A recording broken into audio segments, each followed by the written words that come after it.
Yo, what's up guys? Ayan at good morning. Welcome to John Tech TV. Kayo nanonood ngayon sa tambayan ni John Tech TV, Katambay TV. Ayan at meron tayong isang audio mixer at meron siyang problema at i-document natin siya. Meron siyang model na Euro Power. Ibig sabihin Behringer siya, model PMP 5000. Ayan.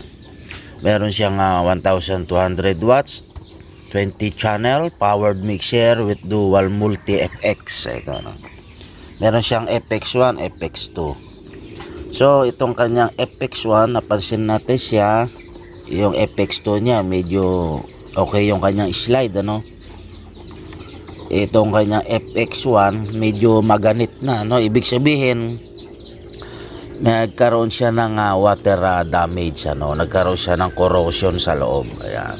Ito pa yung isang palatandaan, nagkaroon siya ng water damage, corrosion, lalo na tong kanyang FX processor 1. Ayan, kung mapapansin natin, meron siyang mark na palatandaan, na siya naka-absorb.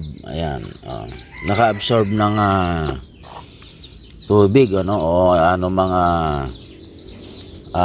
likido. Ayan, yan ang pinaka ayaw ng ating mga sound processor, yung water damage, lalo to mga ganitong mixer.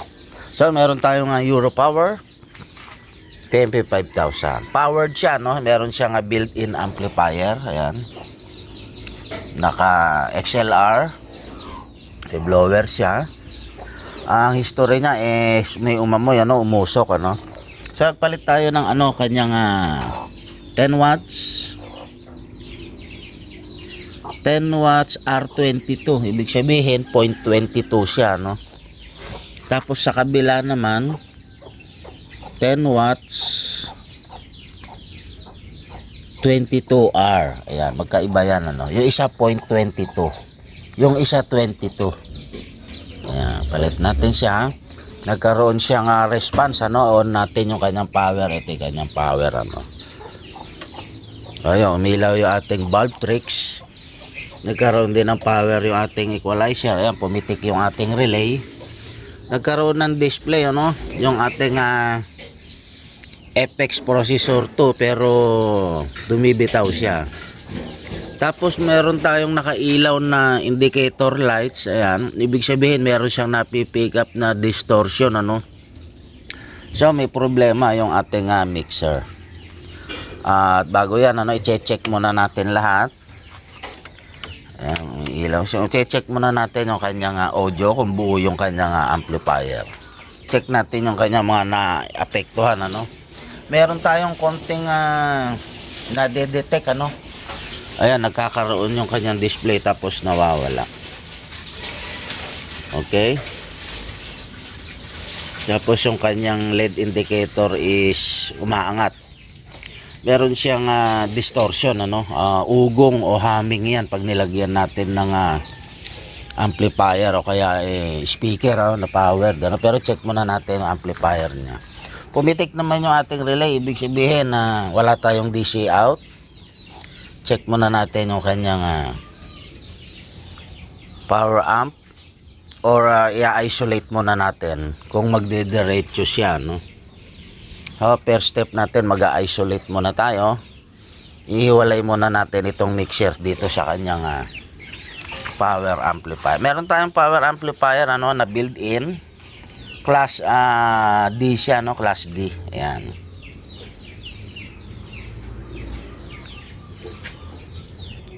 So sa pag-isolate ng mga ganitong power amplifier sa kanyang power supply, i-isolate muna natin si mixer, alisin muna natin siya. Meron siyang supply, ito yung kanyang supply, iiwan muna natin yan, Meron siyang isang 2 colors lang, meron siyang black and red. Ibig sabihin isang voltahe lang yung supply niya, Yung black na yan, magkakasama lahat yan. Tapos meron siyang red. Ayan, at tetestingin natin siya. Ang first step dito mga tambe, alisin natin yung supply nitong main amp natin ano. Which is ito. Meron tayong high and low rail voltage. Alisin muna natin siya. Tugutin lang natin siya sa kanyang socket ano. Yan. Tapos isang channel din, alisin din natin siya no. So magpa-power on tayo ngayon. Titingnan natin kung magno-normal yung ating mixer ano. Power on natin siya. Ayan, umilaw yung ating ayan, pumitik din yung ating relay. Hindi nagbago yung kanyang amperahe ano, sa kanyang bulb tricks. Tingnan natin kung nag-display siya. Meron naman siyang display. Pero yung FX1 ano, yung tinitingnan natin na water damage. Yan yung kanyang tututukan natin ano, meron siyang mark na nabasa siya or na-damage siya ng mga likido.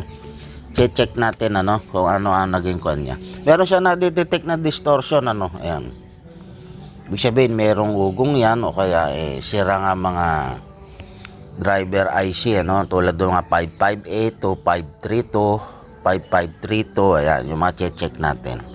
Puro SMD ang kanyang pyesa ano, yung mga maliliit. So sa mixer hindi normal yung ganyang nakailaw agad ano. Nakababa lahat yan no. Meron siyang nadidetect dahil nakailaw siya. Sa power up natin mukhang okay naman sa power supply. Napalitan naman natin yung dapat palitan. So samahan niyo ako sa video ito mga tambay ano. Pagpo-focus tayo dito sa ating main mixer. Ayan, hanapin natin kung hanggang loob pinasok ito. Meron kasi isang marka water damage. Ito pa isa. Samahan niyo ako sa video ito mga tambay ano? At magto-troubleshoot tayo. Babalikan ko kayo mamaya. Update ko kayo dito sa ating pagre-repair ng ganitong mga powered mixer. Ayan, naka-isolate na yung ating main amp. Ayan, tinanggal natin yung kanyang supply.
DJ Jeremy Remix.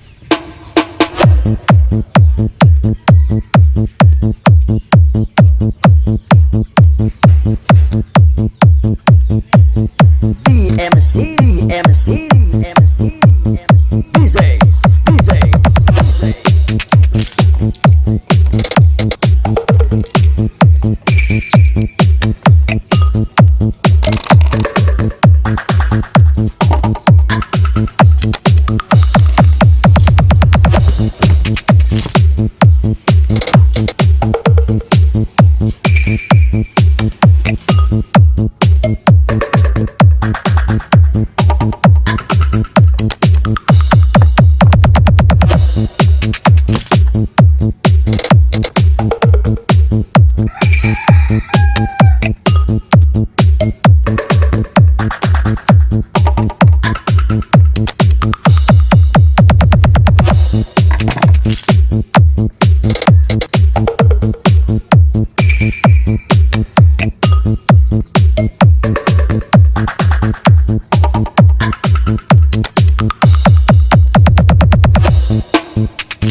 Ayan, at meron tayong nakitang mga nakalobong capacitor, ano, isa, dalawa, tatlo, apat, lima.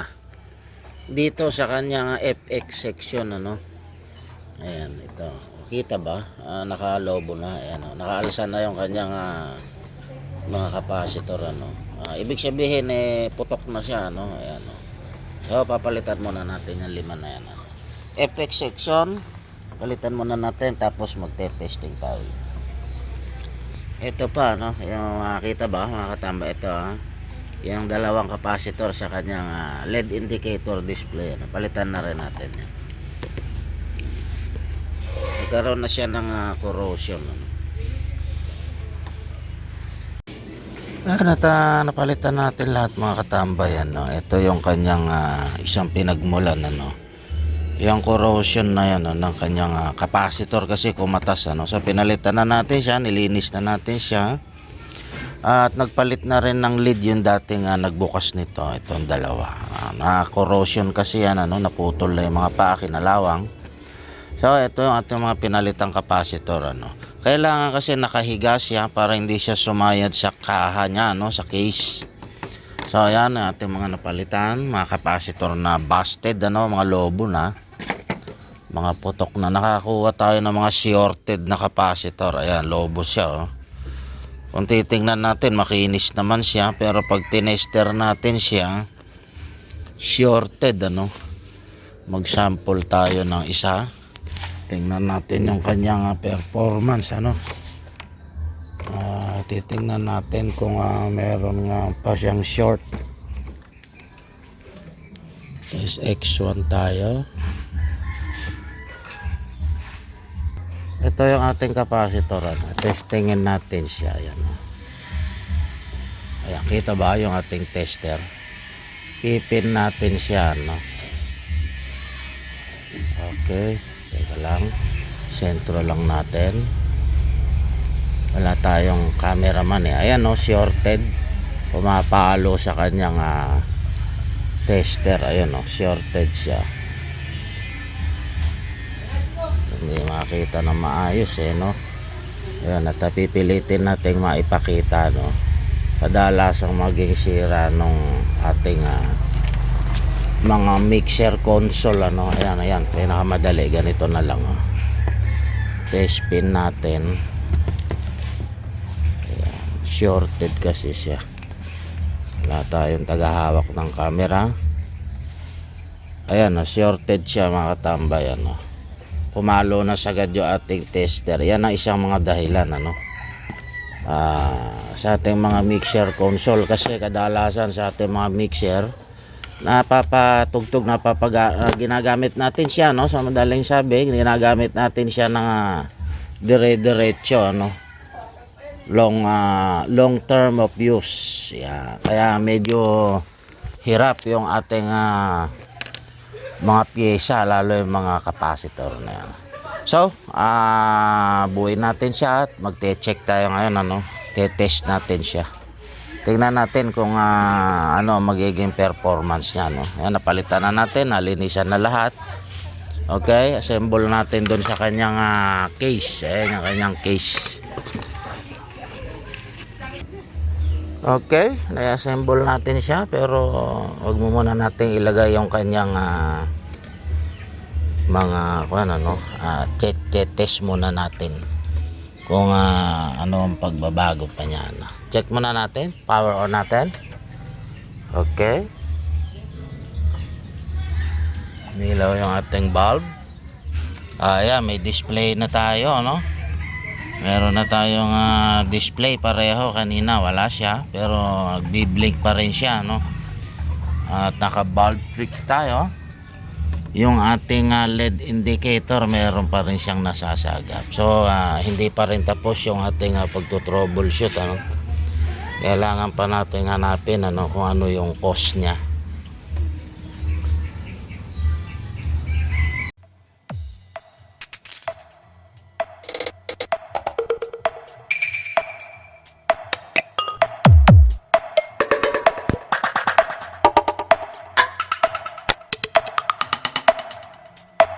Sound check.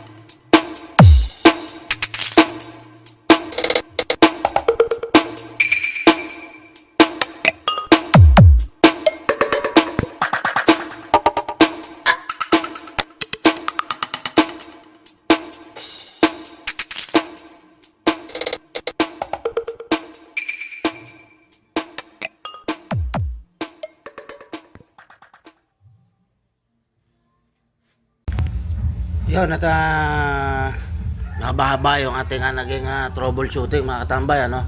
Na-restore natin lahat ng power niya. Pati dito nagpalit na rin tayo ng IC niya, no. Na-restore natin pati yung kanyang FX, ano. Meron siyang FX1, FX2, no. Ayan, no. Meron siyang FX1, FX2. So na-restore natin yan, pati yung mga display nito. Ito walang display ito. Tapos yung isa naman blinking siya, no. At na-restore siya, assemblein na natin siya para may audio check natin yung kanyang quality, ano. Ang hindi lang natin napagana dito makatambay yung kanyang indicator. Hindi lang isa, dalawang linya yung naputol, ano, andun sa loob ng kanyang main board. Hindi natin na-try. So ito lang hindi natin mapapagana. So far so good, lahat gumagana siya, no. Na-restore ang power, effects, para ginawa natin parang para mapakinabangan pa siya, no. Ibigyan natin siya ng buhay uli para mapakinabangan pa itong mixer ito. Europower PMP 5000. So buuin ko muna, balikan ko kayo at mag sound check tayo kahit na maiksi lang. Okay, it's all set. At power on na natin siya. At meron na tayong nakakondisyon na powered siya, no? Powered mixer. Lagay natin yung main volume, FX nya, taas natin ng konti. Main hindi na tayo gagamit ng music, ano, para iwas copyright tayo mga katambay. Gamit na lang tayo ng sarili nating audio for testing. Sound check. Sound check. Hey, sound. Ayan. Okay, kargahan pa natin ng FX. Mic 1 check. Hey, sound. Sound. Hey. Ayan, dalawa yung ating FX. Tataas natin yung FX1, which is naka 16, ano. FX, sound check. Hey. Hey. Alisin natin yung FX nya. Hey, sound. Sound check. With FX. Sound check, sound check. Hey. Oscar Kilo na mga katambay, ano. Ayan, pinuputol natin dito yung ating video. At palagi nating tatandaan sa ating mga mixer console, napakasiselan sa mga halimbawa mga likido, tubig, ano. Kasi ang design ng ating mga mixer console is nakatihaya, ano. Kaya ang tendency, masasagap niya lahat ng dumi o mga basa. Ang iwasan na lang natin siyang matapatan ng mga pwedeng makasira sa kanya, no. Ayun, kita-kita tayo sa susunod nating video mga katambay, ano. Kaya nanonood ngayon sa tambayan ni John Tech TV, Patambay TV. Sound check. Sound check. Hey, sound. Sound check. FX. Mic 2 check. Hey.